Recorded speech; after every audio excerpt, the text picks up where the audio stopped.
I am Anamika, your English teacher.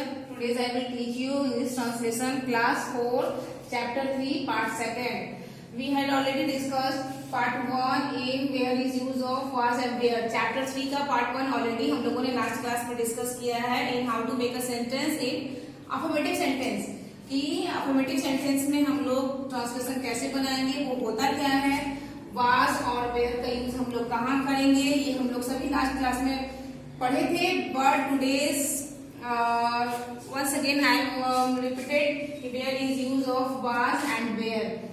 ये हम लोग जानते हैं कि was सिंगुलर फॉर्म में और where प्लूरल फॉर्म में लगेगा.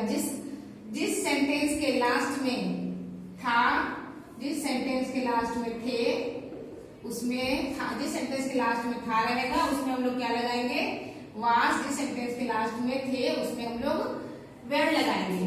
तो today's we have discussed negative sentence and interrogative sentence. How make a sentence translation in negative sentence and interrogative sentence. We know very well how to make a negative sentence and what is negative sentence. Negative sentence होता क्या है ये हम लोग जानते हैं, क्योंकि इतना हम लोग को पता है कि जिस वाक्य में, जिस सेंटेंस में नाम नहीं, किसी भी नकारात्मक कार्य जो निगेटिविटी, नकारात्मक कार्य या वस्तु का वर्णन करता हो या बताता हो, जिसमें ना या नहीं का प्रयोग किया हो, उसे हम लोग क्या करते हैं, निगेटिव सेंटेंस. और निगेटिव सेंटेंस में हम लोग हमेशा क्या लगाते हैं, नॉट. निगेटिव सेंटेंस में हम लोग हमेशा नॉट का यूज करेंगे. और इसके कुछ वर्ड ऑर्डर है, इसके बनाने के कुछ रूल्स हैं ट्रांसलेशन के. कि फर्स्ट ऑफ ऑल सबसे पहले subject and after that was where, जो आपका ये है helping verb was where, and was where के बाद हम लोग लगाएंगे not. Then after that object, last one subject was where, then not, then last one is object. इस रूल्स के अकॉर्डिंग हम लोग इस ट्रांसलेशन को बनाएंगे. Subject was where, not and object. So some example are there. So हम लोग देखते हैं यहाँ कुछ एग्जाम्पल हम लोग यहाँ कैसे बनाएंगे निगेटिव सेंटेंस की ट्रांसलेशन को. वह वहां नहीं थी, ये आपका क्या है, सिंगुलर फॉर्म. वह वहां नहीं थी. सो ये जानते हैं हम लोग कि फीमेल में हम लोग क्या लगाते हैं, सी, और मेल में ही. सो सी सिंगुलर, वाज के बाद नॉट, देयर. ये आपका निगेटिव सेंटेंस का एक ट्रांसलेशन कंप्लीट हुआ. सी वाज नॉट देयर, वह वहां नहीं थी. घोड़े काले नहीं थे, ये आपका क्या है, थे.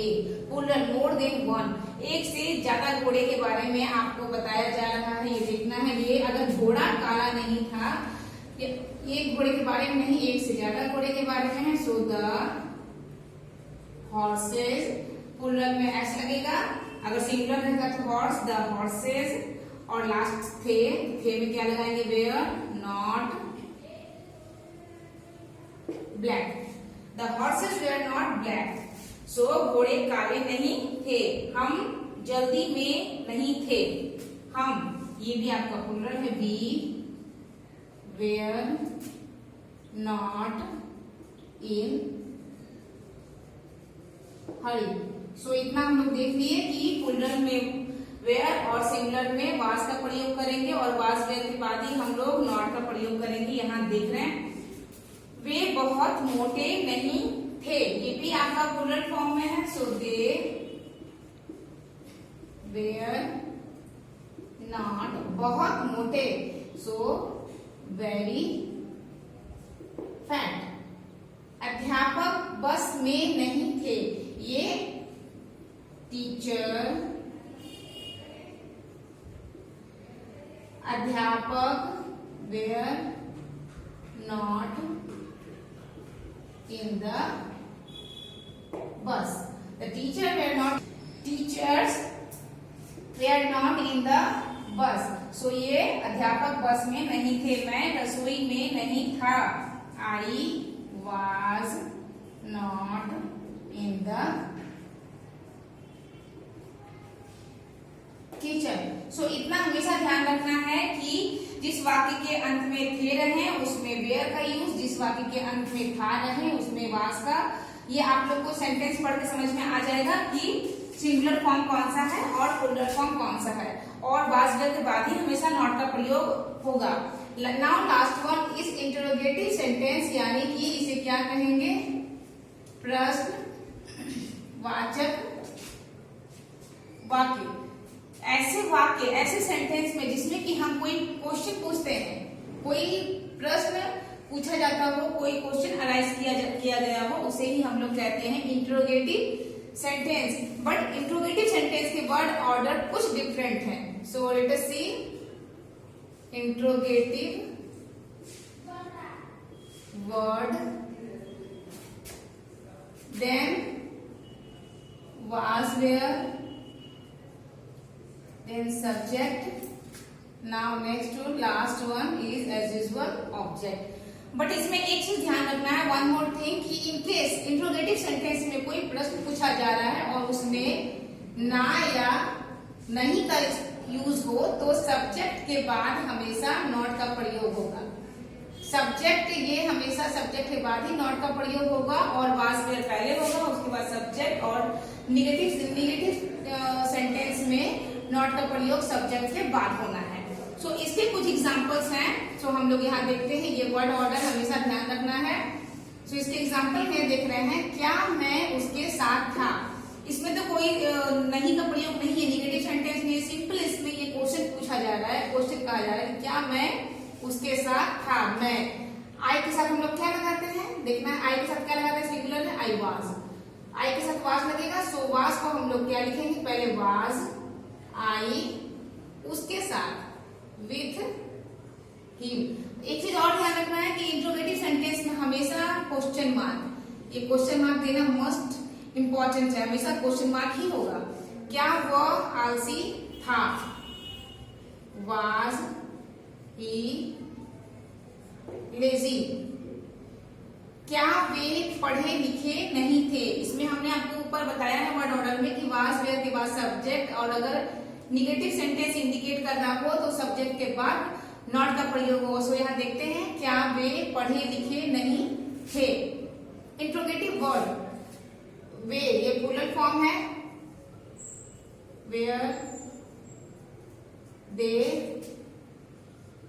Not literate. क्या वे पढ़े लिखे नहीं थे। क्या मोहन घर पर था। मोहन एक है, अपने बारे में कह रहा है, सो वाज मोहन कहाँ था, घर पर, एट होम। तुम अमीर कब थे, ये आपको समय पूछा जा रहा है आपका, कब नहीं थे, so when.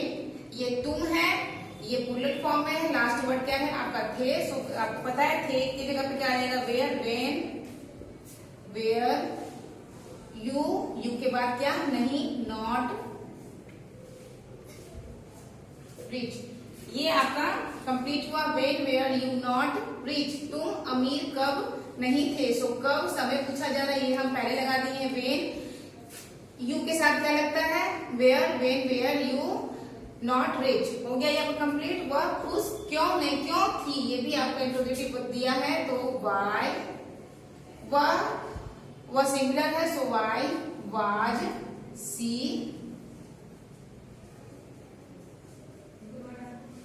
Happy. So today's your class is completed. Chapter 3 part 2 is complete over. So read this chapter and rules carefully and make your practice set in your book. ये आप पढ़ करके जो भी मैंने आपको वर्ड ऑर्डर बताया है, ये टोटल प्रैक्टिस पढ़ करके अपने बुक में आप प्रैक्टिस करेंगे और बनाएंगे। Thank you.